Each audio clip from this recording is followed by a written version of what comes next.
Ho'p, assalomu alaykum aziz o'quvchilar. Mana bugun hozirda Part 3 ni boshlaymiz. Sizlar Part 3 da qiynalayotgan narsalaring bo'lsa, hozir mana shu joyda birinchi ko'rib chiqishlaring kerak bo'ladi. Birinchi o'rinda biz savollarni yaxshi tushunishimiz kerak. Bizda birinchi paragrafimizda o'qishimiz kerak bo'lgan narsa bor. Ya'ni bizda qanaqa qilib o'qiymiz. Xo'p, endi savol 15. Ya'ni bu paragraf qaysiga tushadi? Paragraf 15. Ya'ni birinchi paragraf qaysiga to'g'ri kelishligini hozir aytib o'tamiz. Thanks television and films deyapti. Bitta television and films haqida gap ketyapti. E'tibor beramiz. Television and films. Demak, bitta biz asosiy gapimiz television and films haqida gap ketyapti. Endi Scotland is often seen by deyapti. Seen ko'rinadi deyapti. Kim tomonidan? Seen by the rest of the world. Rest of the world. Ya'ni mana shu so'zlarimizga e'tibor beramiz. Imagine aytaylik, bitta learn to mistake deyapti. Imagine, this is the imagine past of people have mind. Mana shu so'zga e'tibor beramiz. Imagine haqida gap ketyapti. Ya'ni nimaga? Ya'ni bizda aytayaptiki, asosiy so'zlarimizni e'tibor beradigan bo'lsak, bitta xat boshida ya'ni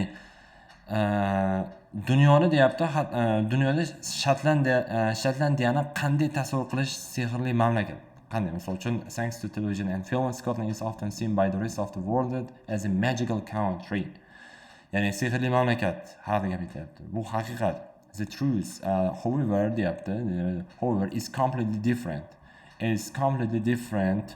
Qarama-qarshi qo'yilgan. Bu tushuncha san'atda va misol uchun qanaqadir bir nimasi bo'ladi. It's completely different from the way the world thinks of Scotland. You may be surprised to find out that most Scots live the lowlands and don't believe that in the sea. Ya'ni ular magical country, mountains and the home of lake creature. This is the image most people have in mind. The truth, however, is completely different from the way world thinks of Scotland.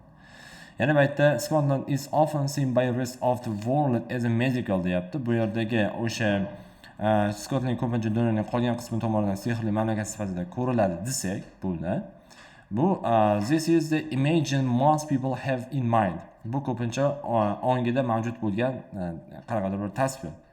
Endi however deyapti, bu yerda is completely different. Biroq haqiqatan butunlay misol boshqacha. Paraphrase qiladigan bo'lsak, bizda nimani paraphrase qilamiz? Birinchi o'rinda imagine most people have in mind degan narsani imagine most people have in mind. Bu ko'pincha ko'pchilikning ongida mavjud bo'lgan tasvir deyapti.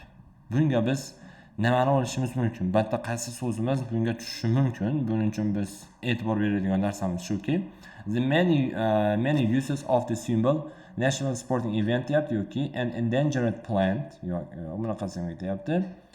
Okay, stereotypes of Scotland. Stereotypes of Scotland haqida gap ketyapti. Ya'ni stereotypes of Scotlandga sinonim sifatida bitta imagine most people have in mind sinonim bo'lyapti. Ya'ni bu yerda paraphrase qilingan misol uchun stereotiplar, ya'ni noto'g'ri tasavvurlar deyapti. Imagine most people have in mind. Ko'pchilik ongida mavjud tasvir, ya'ni dunyo shunday ko'rinadi. Ya'ni bu haqiqatan realistik ko'rinmasligini shartda ko'rsatib qo'ygan. Ya'ni bizda this is the image most people have in mind. Siz mana bu so'zni bilmasangiz, stereotypes degani bu noto'g'ri fikrlar degan bo'ladi. Shartlarning noto'g'ri fikr haqidagi gapni biz bitta dunyoning shunchaki sehrli mamlakati sifatida ko'rinadi. A land of mystic lanterns and home of like creature called Nessie. This is the image most people have in mind. Shunchaki odamlarning miyasida xayoliy fikrlash, lekin realistik bir tasavvur bor xolos, haqiqat yo'q. Shunaqa bo'lyapti hozirda. Xo'p, davom etamiz. Demak, birinchi paragrafimizga o'z-o'zidan ko'rinib turibdi. Stereotypes of Scotland haqida gap ketyapti. Endi ikkinchisi, paragraf 2ni o'qiymiz. But Scotland is much more than green hills and picturesque valleys deyapti bitta. Ya'ni paragraf 2imizda nima haqida gap ketyapti? Misol uchun it's dynamic. Wow, dynamic haqida gap ketyapti. Kalin so'zlar sifatida dynamic, ya'ni and cosmopolitan haqida gap ketyapti. Cosmopolitan with a colorful history of invention and innovation. Ya'ni bu yerda yana aytishimiz mumkin, it's a home of big business. Big business haqida gap ketyapti, yaxshi. Va and center of medical and scientific development. Yaxshi, mana shu gaplarimizni mana birinchi belgilab olamiz va boshlaymiz. Shakllantiradi. Ya'ni bu xat boshida shunaqa deyilyaptiki, misol uchun aytilyapti, it's dynamic and misol uchun cosmopolitan deyapti. Cosmopolitan and dynamic degani, ya'ni bu shiddatli, dinamik va cosmopolitan. Keyin in home of big businesslarni, ya'ni yirik bizneslar uyi. Hamda misol uchun o'sha medical and scientific development, ya'ni yangi tibbiy va ilmiy ishlamalar markaziga aylanyapti. Demak, bu yerda xulosa qiladigan bo'lsak, bu yerda Shotlandiyaning bugungi kundagi rivojlangan qiyofasini tasvirlayapti. Ya'ni dinamik, shiddatli va modern, zamonaviy so'zlar bilan qiyoslab qo'yapti. Endi biz zamonaviy qiyoslashligini qayerdan? Hamma gapni o'qib chiqishingiz kerak. Prosta siz kerakli bo'lgan so'zlar orqali ma'no chiqarib olishingiz kerak bo'ladi. Bizda the many uses bu ham tushmaydi, national haqida gap ketmagan, endangered haqida gap ketmagan, symbol plant of lack of success, yo success haqida gap ketmagan, attractive place. Attractive place bo'lish uchun o'zi chiroyli tog'lari, adirlari bor. The country's modern look. Mana. Ya'ni bu nima mana to'g'ri keldi G ga. Ya'ni bunga nima keldi? Bunga A kelgan edi. Bunga esa mana G keldi. G bo'ldi mana ikkinchisiga. Shu o'zi aytayotgan narsasi. Xo'p, endi biz ahamiyati, ya'ni qo'rqinch qo'yish, misol uchun F variantini ham olib qo'yishingiz mumkin-da siz. F variantini ko'rgan bo'lsa, in attractive places. Ya'ni bu o'quvchi chalg'itishi mumkin, chunki matnda ijobiy sifatlar ko'p, lekin medical development, big business haqida gap ketayotganligi uchun bu attractive places bo'la olmaydi. Xo'p, uchinchisi, bitta biz aytishimiz mumkin, Scottish Hazer, a small bush with flowers haqida gap ketyapti. Scottish Hazer haqida gap ketyapti. Boshida karit so'zimiz, bu so'z bilishingiz kerak. Ya'ni bitta Shotlandiyaning o'simligi haqida ketyapti. Keyin bizda a small bush with flowers, gullar haqida, flower symbol of country, the color of flowers usually varies from people to lilac. Flowers below it deyapti. And bizda Scots believe that they will never be captured by enemies and would win victories. Mana bizga kerakli bo'lgan so'zlarimiz victories haqida ketyapti. Keyin if they wore white heather today when getting married, girls add white haze to bakeries to bring fortune deyishim. Ya'ni bitta bizda would win victories haqida gap ketyapti. Would win victories, ya'ni if they wore white heather, ya'ni agar oq heather kiysalar g'alabalarga erishishlariga ishonishgan. Endi bitta girls add white heather to bakeries to bring furniture to their family. Ya'ni qizlar oilalariga, misol uchun, omad keltirish uchun guldastalarga oq heather qo'yishgan. Ya'ni oq heather qo'shadilar. Yani guldastalarga qo'shadi. Misol uchun bring furniture to their family.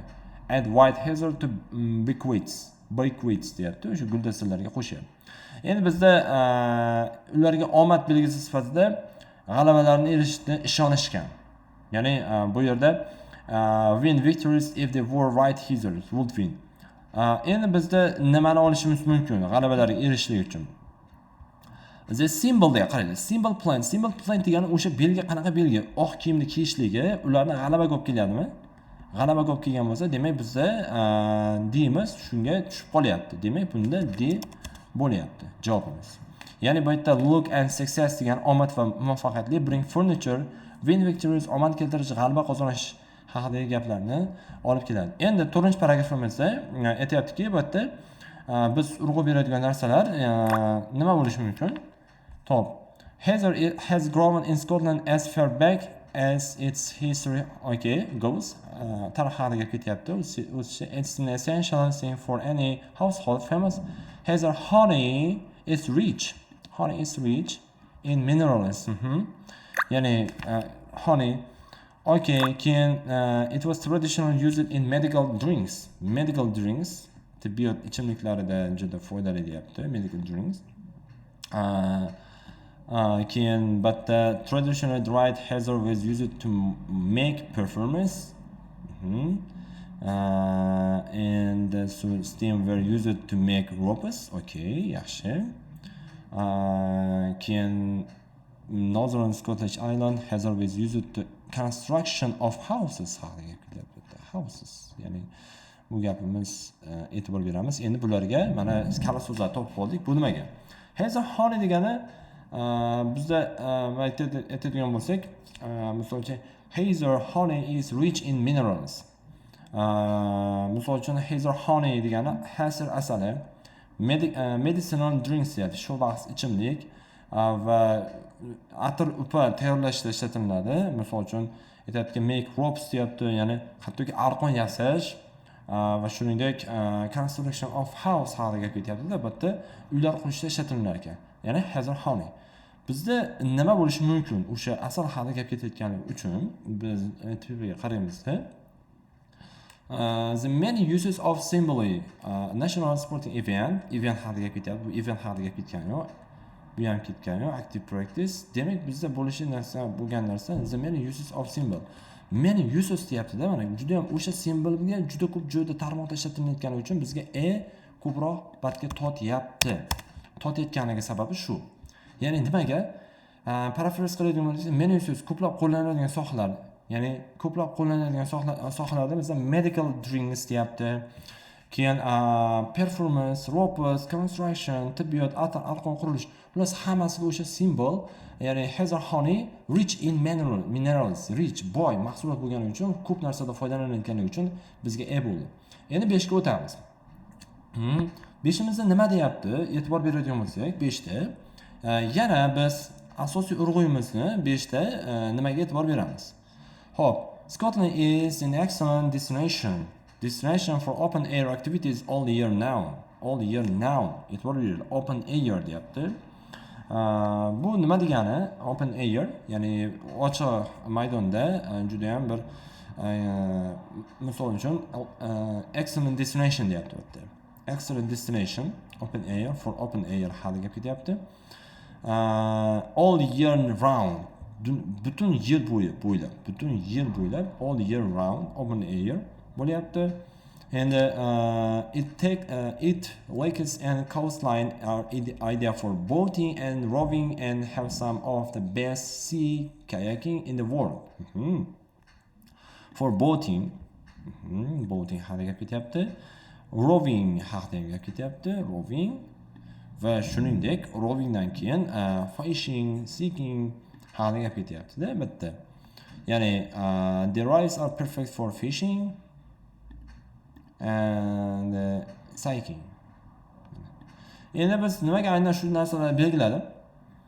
Bitta excellent destination bu ajoyib manzil haqida gapiradi. Excellent destination for open air activities all year round.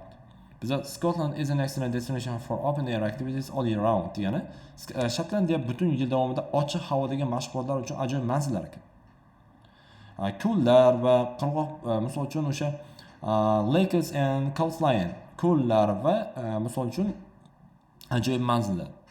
Bizdagi mana aytganimiz ko'llar va ajoyib manzillar for boating, ya'ni ko'llar va qirg'oq bo'yi qayiqda suzish uchun ideal holatda bo'lib kelyapti. Bu yerda asosiy bizga urg'u beriladigan so'zimiz mana shu bo'ldi. Endi shuni hisobiga biz nimani olishimiz kerak? Paragrafda 19 da. E'tibor beradigan bo'lsak, bizda qaysi qoldi? Belgilaganlarim bularni qora harfga o'tkazib qo'yaman. Bu ham o'tdi. Hop, national sporting event. No. Sporting event bo'lishi kerak. Bu qanaqadir sizni chalg'itib qo'yish mumkin, ogohlantirish sifatida. Ya'ni qopqonga tushirish mumkin. National sporting emas, bu activity place bo'lgani uchun bu bizga F to'g'ri kelyapti. Siz ana ko'pchilik sport belgilab qo'ygan bo'lishi mumkin. Demak, bizga 5-paragrafimiz aslida bu F. Hop, 6ni belgilaydigan bo'lsak, the history of Scotland is rich in armed conflict deyapti. Ya'ni bitta bizda nimaga urg'u berishimiz kerak? 6-paragrafda bitta javob qolishi kerak. Bitta the history of Scotland is rich and armed. Rich boy tarixi deyapti, conflictsda. Ya'ni bu yerda The Scots have always valued physical power and the skills needed for battle for survival. That's why deyapti. Highland Games deyapti. Highland Games haqida nomi kelyapti. Highland Games were very popular. Include deyapti. Very popular that date back to long before Scotland written history. The games are still held today that include athletic competition. Mana ana joylar topyapmiz. Competition in their original form. Yani o'zini nimasida mashhur. Ya'ni nima deyaptiki, shuning uchun ham tog'li o'yinlar deyapti. Tog'li o'yinlar juda mashhur edi deyapti.